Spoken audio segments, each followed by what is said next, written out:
in the richest county in New York or in the country, whatever. But the bottom line was that the government said, Westchester, there's no poor people there. And some years ago, they said, no, we do. But guess what? More important is that in order for us to seek health, we have to go to Valhalla.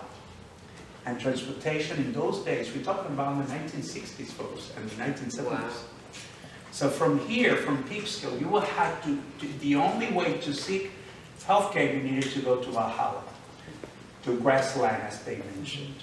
And they said, well, what about community health center? And when we talk about community health center, it is a word that very, very much can be confusing, because when we talk about health centers, then we're talking about poor people.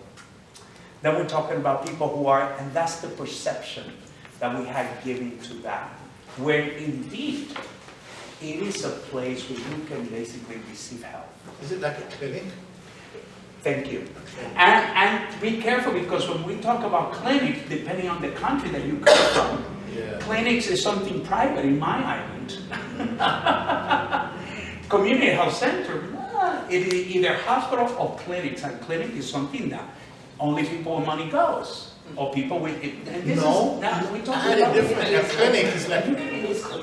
Oh, yeah. In my culture, yes. I'm not talking about that's here. A community place like this. Exactly. So here, as a community health center, was extremely important. That bringing access to healthcare to the community was imperative. But the other piece about it was about how well you can bring wellness to people. And that part was through the music, through the arts, through the coming together. And I think it was maybe about 30 years ago, which is how long I've been here, maybe 32, where the city of Peekskill started to call on artists. It was a huge call to the artist in the city of Peekskill. And because Peekskill wasn't like what it is right now, folks. It was a challenge. There was a lot of activity happening here. But the arts was basically the way to bring a stimulant to this community. It was a way to bring economic growth. And what did we do? We said, okay, if we're going to have that, we still have to remember in bringing everyone together. And that's basically, and one thing that brings that is the arts, folks. Whether it's the music, whether it's the dance, whether it's the color. And I think that arts is another form for individuals like ourselves to exercise basically the what we bring and that what we have. Jennifer is an artist that I met through a musician who came and said, hey, Wilfred, I want to connect you with someone. And what I heard is that this artist is not just a visual artist, but it's an artist who do body paint. And I was like, how does that work? She told me that she's not using canvas. No. She goes and she uses this color. And said, but it's a situation that the work that she's creating, she basically is transferring into something different. And that was when I said, I want to talk to this person. And that was last year, I believe. So when we met, she said, you know, Alfredo, the situation that I had was that COVID was something that affected us all. So talking about having the need basically to have a bodies where you can definitely tell the story. And social distancing, folks, was one of the biggest issues. So as artists, very much we always have to find a way as to how we're going to do it. So Jen came and she said, you know what? I'm going to make it happen. I'm going to bring something, but my theme is combination. And again, to this day, it is very, very hard for us to even face that because we even forgot 2020. I don't know how many of it, you know, it's like, it's like 1 year, people are saying 1 year went, and I don't know where it went because we were so busy. And so unfortunately under you know, the spell of this thing that we call COVID.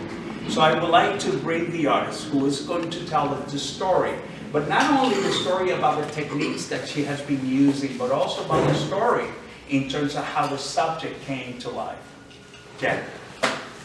Thank you, Jennifer. Thank you so much for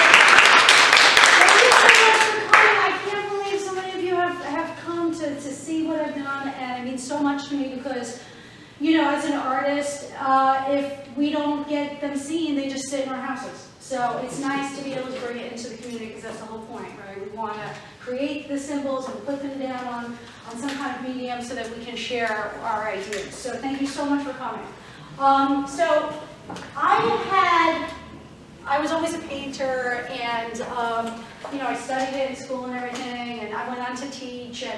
But when my son was born, I decided to create a face and body painting business. So I was like this local, you know, face painter, and at all the fairs, and I was known for that throughout Westchester and even in the city.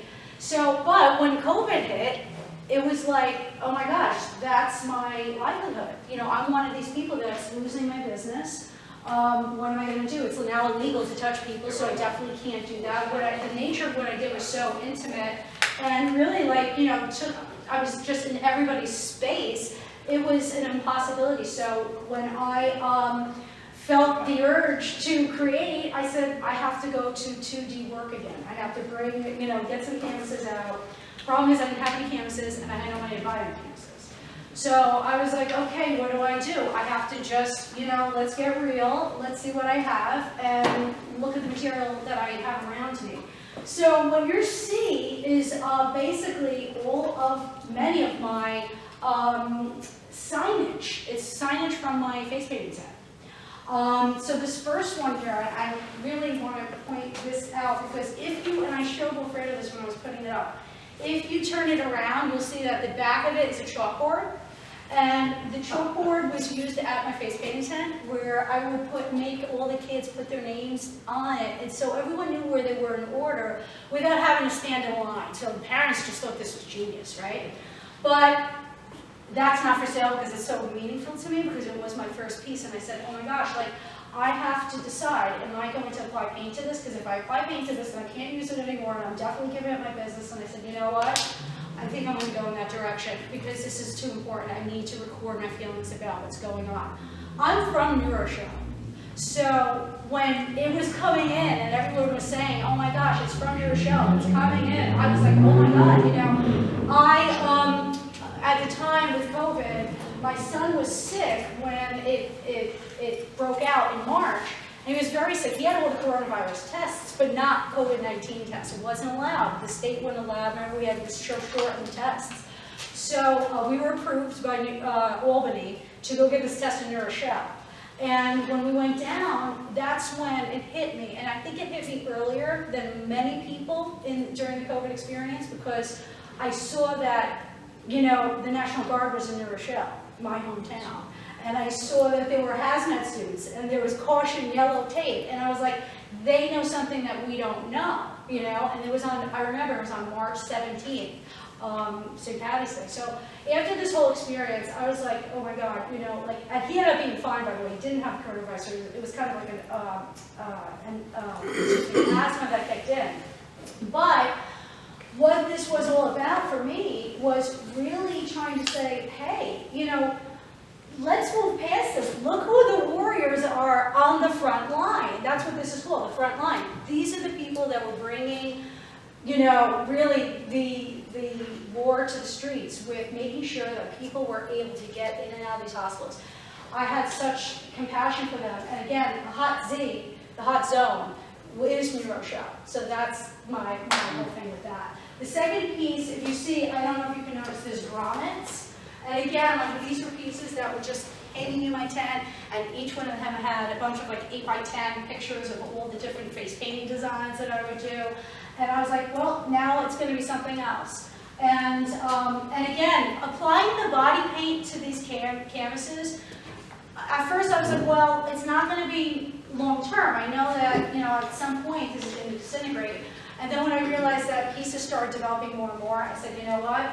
I'm going to have to just cover it. You know, let me just put the plexiglass on and preserve it. So it is preserved with the plexiglass and the fixative, but it's certainly not, it's not acrylic, and it's permanent. And I kind of like that feeling too, that sense of like, oh, it's a little fragile, so it holds a fragile part of our history. So this is called Self-Portrait Census 2020 Italian American from New York. At the time, I was getting all these, you know, oh, you gotta do the census and everything, and I was thinking, I just, you know, don't really care about that. You know, I'm worried about like people surviving. So, but I started realizing the idea of the census is to make sure everybody's counted. So maybe I should count for something, you know, since so many of us weren't going to be counted this year because people were dying. So basically, that's just my self-portrait, really, and what it means to me. You know, the Italian flag, of course, New York. New York meant everything to me during my career as a face painter and body painter. I was always down there. I was known in the body painting community down there. So to know that I couldn't go down there because the streets were empty, so that the ambulances could get to in front of the hospitals, it just blew my mind. So that this particular symbolism, I don't know if everybody remembers, but I used to watch, you know, back in the day when everybody liked to, Governor Cuomo doing his, you know, delivery of all the people dying, and those things kept going higher and higher, those charts. Yes. Yeah. And I was just like every day crying, you know, hysterically. So that's really just capturing that in that symbolism. This piece is vacay or PPE. We know what was going on with the PPE shortage and why that was, you know, occurring was because a lot of the money that should have been put towards that was being, you know, redistributed so that big business was still protected. So yes, it seemed like it was so much even more important to make sure that we preserve the airlines and the bailout and everything, rather than take care of the people who were on, again, the front lines, taking care of everybody else. So this was a big piece for me. Again, this material is all from my tent. Like this is like a two-piece thing that like pulls out. It's just, I basically needed to get the information out there. And I think what I wanted to communicate most was that, you know what, if you have anything, and I tell this to the kids I teach now, I'm teaching art in the city again, if you have any material, anything can be used to create art and to create a message and to translate symbols. So that's really the only thing that I could do was like somehow get it all out, and I was able to do that just with the stuff I have in my house. And again, the materials are, you know, I managed to preserve it with the plexiglass, but, you know, to me it's just a little snippet of history because it was about just using my own resources. I didn't know when I was going to be able to get off unemployment, you know. I was just happy that I had such a thing. This piece, Age of COVID, this was really a response. This is when I started responding through my art to people on social media, because there was a lot of talk about everything, and you know, I have a lot of the symbols here. If you see, like, everybody was trying to do Zoom at the time. We didn't know what that was. We have the Facebook fights, you know, who was on the side of the safe. I was on the side of the stay safe. Others wanted to go right back to work. I was going back and forth. I was working at the Burger Barn at the time. A friend of mine is from Burger Barn here, or not anymore, but we used to work together. And I remember coming to work thinking, oh my God, these people are driving me crazy. The only thing I could do is get home right away and finish that painting because I needed to get it out. So this was just my way to kind of like, you know, almost encapsulate what this was going on in terms of like the comic strips. It's the best thing I could do in terms of, because it seemed like it was just, you know, almost like a comedy, but it was a tragedy at the same time. And so I tried to record what I could with what was being stated at the time. There was, you know, at the time we were at CDC, we didn't want to hear what they had to say. People worried about haircuts. At the same time, we couldn't be in the Olympics, but America was in the lead with the death count. Yeah, when I first saw this, first of all, the haircuts, I said, I'm not cutting my hair, I'm not going to shave my beard until I find a cure. So this is what, February. So by September, I was like, I gotta get a haircut. My hair, people thought I was, I looked at my beard, I looked like Jerry Garcia. So I said, yeah, I'm Jerry Garcia. So, and when I first saw this painting, I said, oh wow, it looks like Streets. You know, the Streets, you know, and then I said, oh no, it's a comic, okay. Right. But it could be that too, right? Yeah, but it has the comic thing, yeah. I used to work for Archie Comics, so they were all like kind of lying around my house, and I'm thinking, oh my God, there's a way to communicate this, right? I mean, it has to be done. Now this is a little political. Really, it doesn't matter where you stand. You know, I'm friends with everybody in every arena in terms of politics. In fact, again, this was like kind of a response to some friends who I was going back and forth with on Facebook. By the way, I'm no longer on Facebook. I deleted my account after 2020. So it was a telling experience. I'm still on other social media platforms, but I just found it to be like, you know, it was very hard on my mental health, and I needed to let it go. But again, the only way I could record my feelings was to just try to capture the symbols of what I saw, and to not go into this that much. You go peruse on it on your own if you'd like, but you know, the dates are important to me because this was created.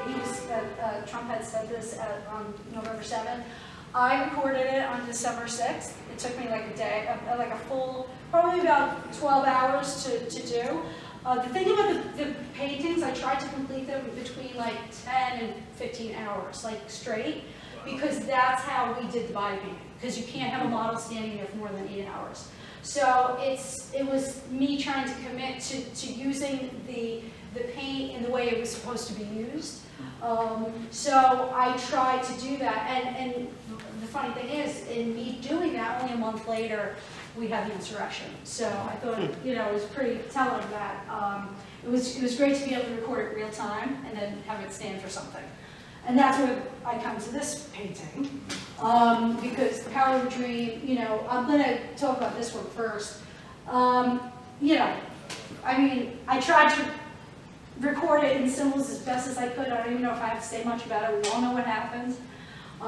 It was excruciatingly painful for me to see the Confederate flag in the rotunda of the Capitol. It's something I never thought I would ever see in this lifetime. And I saw it, and proudly so. And again, I had friends and comments on Facebook like as if it was nothing. And I said, you know what, it is something, and it's wrong, and it's real bad that we're in 2021 at the time, and this is part of the backdrop of our culture. It's just not, it wasn't acceptable to me. Because that's what it means, okay? The Confederate flag, that's what that means to me. The Ku Klux Klan, if I have to say it out loud. And then there were so many people fighting for their rights at the time, representing all different areas of the community, and I was trying to communicate that. And if anything, what really spoke to me personally was Amanda Gorman. She was the person who was the poet who read her beautiful poem on that day of during the inauguration. And if only we were brave enough to see it, if only we were brave enough to be it. So to me, it's like she brought so much hope to that day, because I was saying to myself, you know what, like look at all this, and through it all you really need is that little feeling of hope, that things can get better, that our culture can overcome these obstacles. Action has to come behind these words, of course, by people who are leaders in our community. But at the same time, I feel like it was the only way we were going to get through is to have those beautiful, you know, saving grace words from the inside. This is really just a recording of me just giving it over to those who have passed, going on to the other side. So many of us have lost so many people, and it was the one way I could communicate it. I tend to, I personally have experience with kind of connecting to the other side. In many ways, I had a near-death experience when I was young at 22.